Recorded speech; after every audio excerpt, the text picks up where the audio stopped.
In this video, we'll discuss how automatic fire sprinkler systems work, and probably more importantly, how most of them don't work. Before we begin, a whopping 94% of those watching my videos aren't subscribed. If you like what this channel offers, please click that subscribe button. It would be appreciated more than you know. It's a small act for you, but it will mean a lot to me and to the channel.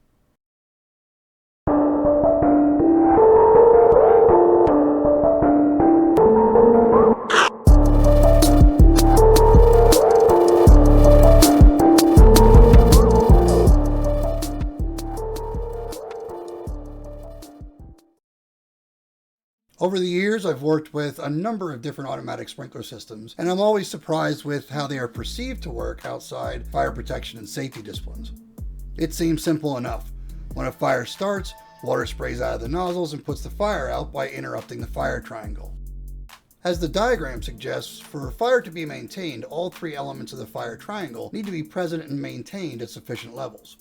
You need only remove one and the chain reaction will stop and the fire will go out.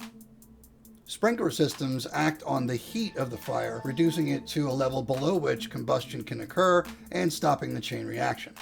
As a colleague of mine was fond of saying, you put the wet stuff on the hot stuff. My first video on this channel was a case study on one of the deadliest structure fires in US history. At the end of that video, I highlighted simulations that were run by NIST that demonstrated how differently that fire would have spread if the venue installed an automatic sprinkler system. Quick note here to save me from saying the word automatic over and over again. While there are manually activated sprinkler systems for some applications, the vast majority of sprinkler systems are activated without human involvement. Keep this in mind as I'll discuss manual systems briefly as I move throughout the video. Technically speaking, there are four main types of systems: wet, dry, deluge, and pre-action. There are a lot of different ways to configure each of these systems, so we'll break them down a little bit further. My goal here is not to make experts in sprinkler design, installation, or maintenance, but more to break down the way they operate in practice, with focus on wet and dry systems as they are the most common type you're likely to find in your workplace. We'll start with a brief description of each type of system in general terms. Wet systems are systems that have water, or in some cases a wet extinguishing agent, throughout the system at all times. Take a look at a sprinkler head and that system is described as being charged right up to that and every other head. A good way to think about it is the water faucets you have at home. Turn the handle, water immediately comes out. Dry systems are systems that are either entirely or partially devoid of liquids. In many cases, pressurized air is what you'll find first if a head on that system activates, followed by water or an agent as the air pressure is released. There are some systems that are uncharged with air or water that rely on water pressure upon activation. Dry systems are mostly installed in areas that are subject to freezing temperatures such as crawl spaces, attic areas, and unheated foyers or warehouses. Upon activation, these systems are similar to a drained outdoor faucet being turned on for the first time in the spring. If you don't live in a place that has cold winters, I'm sorry if that analogy falls a bit flat. Deluge systems are the systems most people are familiar with from TV and movies. When needed, the entire system, or every head in a zone, activates at the same time. Deluge sprinklers are applied where there is a danger of fire so high that the entire area needs to be immediately doused regardless of how large the initial incident is. This is how sprinklers are shown to activate in most produced media, usually for story or comedic reasons, but not generally how the majority of installed sprinkler systems work. Pre-action systems are designated to activate based on a specific or series of predetermined events to minimize any false activations. These types of events can be something like the detection of heat above a certain threshold and the detection of a significant smoke density, or a variety of other event detections that together meet predetermined criteria to activate the sprinklers. They're usually reserved for sensitive applications with high value or irreplaceable contents like art museums or data centers where false activations must be curtailed as water damage may be completely unrecoverable. In many of these use cases, specifically designed clean agent systems are often opted for instead of a water sprinkler system for just this reason. They extinguish fires by reducing heat in a different way or by interrupting a different part of the fire triangle with materials that leave no residue and that are electrically non-conductive, but that's a whole nother topic. The basic parts of a sprinkler system are, well, pretty basic in their overall concept.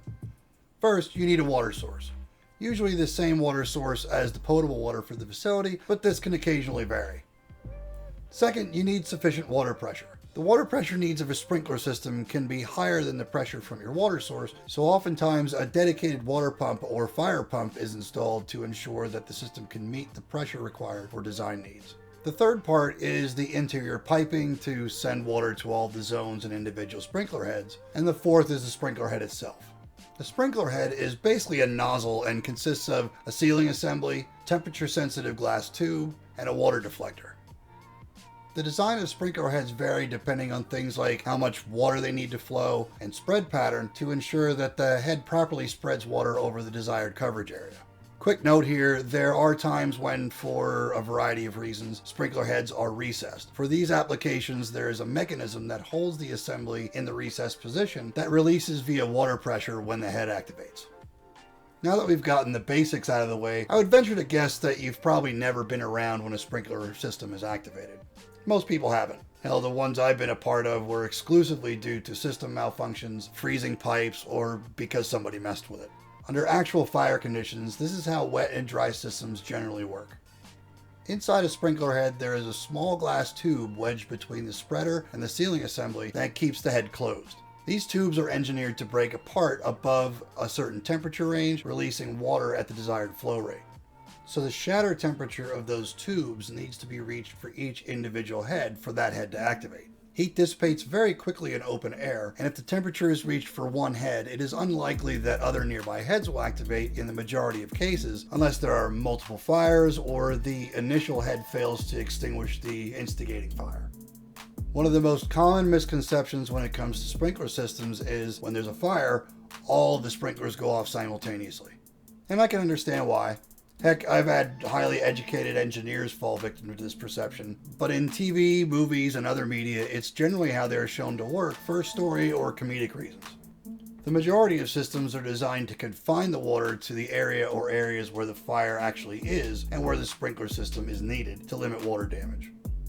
Sprinklers, if designed and maintained properly, are exceptional at putting out fires before they spread. But once the fire is out, water will keep flowing until turned off by responding personnel. This is a fail-safe to make sure that a fire does not spread uncontrollably if the building's unoccupied or has been evacuated. Sprinklers flow a ton of water. In one instance I was a part of, the sprinkler flowed so much water that it began to flood a small enclosed foyer faster than the water could run out of the drains and the door gaps.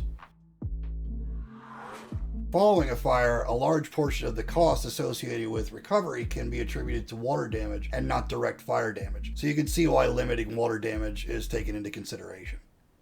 Dry systems act in the exact same way with most of the same equipment, but in those systems there is an initial release of air out of the head as water pushes air out of the piping on its way to the open head. Let me tell you, the sound of air whistling through a sprinkler head is otherworldly, even if you're expecting it. Dry systems are installed most commonly where there is a risk of freezing temperatures. In order to retain the reliability of wet pressurized systems, this is accomplished by maintaining air pressure above the freezing line with a heavy-duty manifold to keep water down and to keep it ready at all times. This is accomplished with a small air pump that will run sporadically if the air pressure drops too low. These relatively simple, robust solutions are great for most applications. They can also be easily integrated with otherwise wet systems where appropriate for the facility. Wet systems that contain antifreeze exist, but usually require a bit more preventative maintenance over time. As alluded to earlier, there are systems that are designed to activate zones or even entire systems all at once. Deluge systems. You'll find those in very specialized applications with particularly flammable or explosive environments where even a small fire or just excessive heat with no active fire may create conditions that would be instantly catastrophically destructive if prevention methods fail.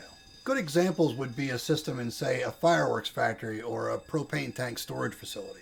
These types of systems are far more nervous and paranoid in their design and implementation, but for particularly hazardous environments, water damage is of least concern, so you really want to hit the whole area with water quickly and keep hitting it for as long as possible.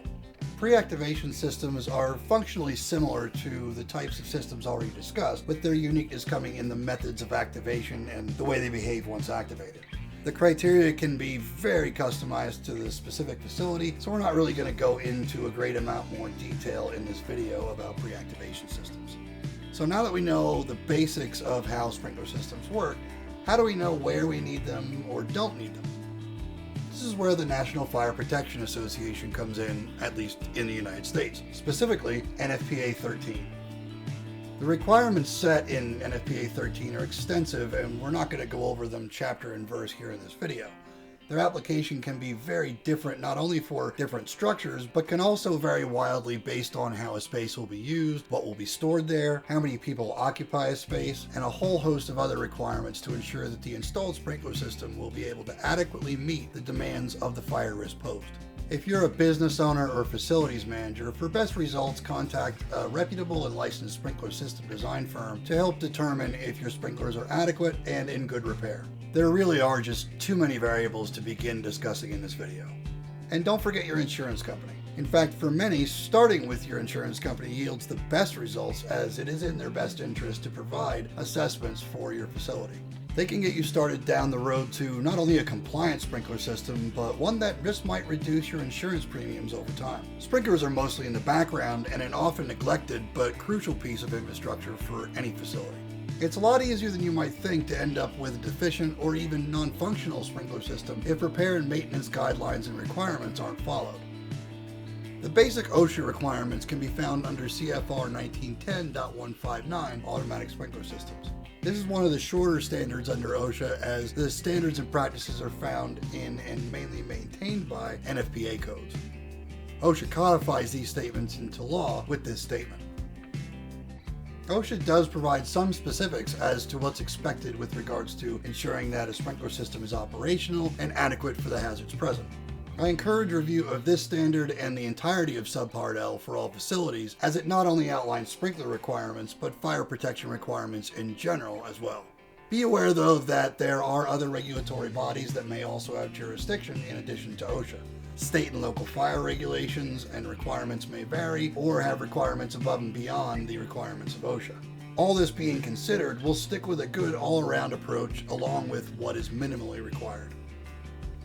It is an excellent idea to complete monthly visual inspections of the general condition of the system, along with tracking of appropriate system pressures, the general cleanliness of the system and all of its parts, damage to the system, small leaks or ice buildup, clearance for all sprinkler heads and access to system controls, and any other issues that can be noticed that will lessen or prevent a sprinkler system from functioning properly.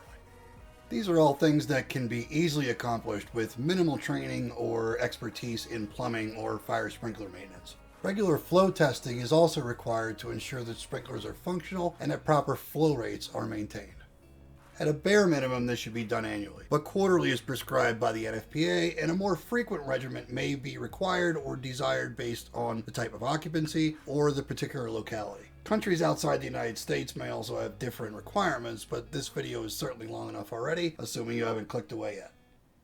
I'll leave you with this video from NIST to demonstrate how these systems save lives and property. This test is simulating the conditions as investigated on the night of the fire, including building material approximations, size and shape of the room, and ignition conditions. The second test simulated the exact same room, materials, and conditions, but with an appropriate sprinkler system installed.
There's no question that the cost of a sprinkler system is worth it, but just don't forget about it and expect that it will work when you need it without proper maintenance, calibration, and upgrades.